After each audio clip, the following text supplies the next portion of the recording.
Fijn dat je allemaal weer kijkt naar het kniphuisje van Franske. Ja, ik moet het hebben over het sporten. Sporten is gezond, jawel. Maar ik vroeg me dik af, zijn alle sporten gezond?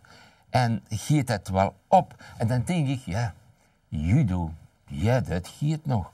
Maar dat boksen en vooral dat kickboksen, ja, dan ging het er dik op. Heb je wel eens gezien door de kickbokser Badr Hari? Nou, die schoren die dag, dat is meer eens vriend. En dat heb ik wat opgemaakt. Een gevaarlijke kickbokser.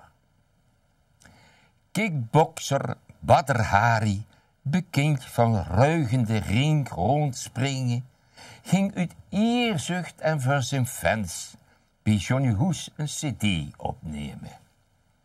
Wie toen Johnny zelf in de studio ging kijken wat hij ervan maakte, en ontsteld met verschrikte ogen tegen de technicus kraakte: "Die kan heel niet zingen, je moet hem dat maar eens gauw uitleggen."